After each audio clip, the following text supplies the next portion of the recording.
రామాయణంలో దశరథునికి యజ్ఞపురుషుడు పాయసం ఇవ్వగానే ఆయన సగం భాగం కౌశల్యకి ఇచ్చాడు, మిగిలిన సగంలో సగం సుమిత్రకి ఇచ్చాడు, 1/4.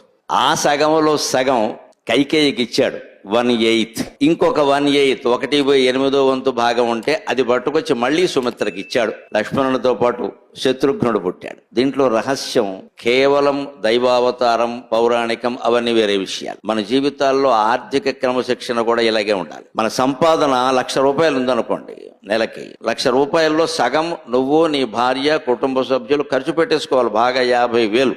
అందులో 5,000 మిగిలితే ఏదో రకంగా హోటల్కి వెళ్ళో సినిమాకి వెళ్ళో ఖర్చు పెట్టేసుకో, పర్వాలేదు. జీవితంలో ఆనందం కూడా ముఖ్యమే. సగం ఖర్చు పెట్టేసుకో, అంటే రామభాగం, శ్రీరామ భాగం నువ్వు అనుభవించు, హాయిగా అనుభవించు, ధర్మంగా అనుభవించు. మిగిలిన సగంలో సగం అంటే 25,000, అది లక్ష్మణుడి భాగం, పావల. దాన్ని భవిష్యత్తు ఆరోగ్య అవసరాల కోసం కానీ, పిల్లల పెళ్లిళ్ళ కోసం కానీ, చదువుల కోసం కానీ పొదుపు చేయాలి. ఖచ్చితంగా ఒక 25,000 పొదుపు చేయాలి, అది లక్ష్మణ భాగం. ఆ మిగిలిన పావలాలో 25,000లో సగభాగం అంటే 12,500 దాన ధర్మాలు చెయ్యాలి. అది వచ్చే జన్మకి పెట్టుబడి. ఇది రామాయణ సందేశం మనం గ్రహించాలి.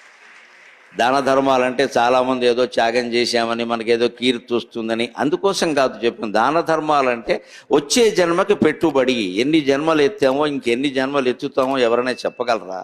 లెక్క ఏదైనా ఉందా దానికి? ఆ వచ్చే జన్మ ఇంతకంటే మంచి జన్మ రావాలి, ఆధ్యాత్మికంగా ఉత్తమ మార్గంలో వెళ్ళాలి అంటే దానికి పెట్టుబడి ఇక్కడ పెట్టాలి. పరత్రహేతో రిహ జన్మనాచ అంటాడు ఆముక్తమాల్యదలో కృష్ణదేవరాయలు. అందుకని ఆ వచ్చే జన్మకి పెట్టుబడే దాన ధర్మాలు. ఆ దాన ధర్మాలన్నీ మనకు కలిసి వచ్చేవి. తెలుగులో చక్కని సామెత, ఎవరైనా పెద్ద జమీందారు ఉంటే ఆయనకి ఏమిటండి పెట్టి పుట్టాడు అంటారు. ఇటు పెట్టడం ఏమిటి, పుట్టడం ఏమిటి, ఈ మాట ఏమిటి అంటే వచ్చి పూర్వజన్మలో పెట్టి ఇప్పుడు పుట్టాడు, ఇది దానికి అర్థం. పెట్టి పుట్టాడు అంటే అర్థం. ఈ జన్మలో ఆయన ఏమీ పెద్ద వ్యాపారస్తుడు కాదండి, చిన్నప్పుడు మామూలుగా పెరిగిన వాళ్ళే. ఇవాళ ఇంత ఐశ్వర్యం పట్టింది అంటే ఆ యోగం ఇప్పుడు వచ్చింది ఆయనకి 40 ఏళ్ళు వచ్చాక. పూర్వజన్మలో పెట్టి ఇక్కడ ఇప్పుడు పుట్టాడు అని అర్థం.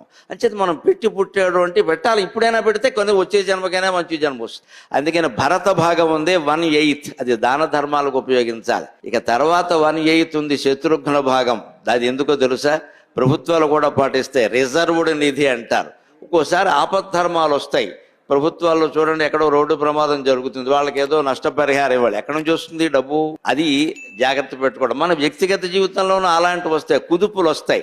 వ్యాపారంలో నష్టం, ఉద్యోగం కోల్పోవడం, ఏవో ఇబ్బందులు వస్తాయి. ఆ కుదుపు ఎదుర్కోవడానికి శత్రుఘ్న భాగం 1/8 అట్టి పెట్టుకుని తీరాలి. ఈ రకమైన ఆర్థిక క్రమశిక్షణ రామాయణం నుంచి మనం నేర్చుకోవాలి ఖచ్చితంగా.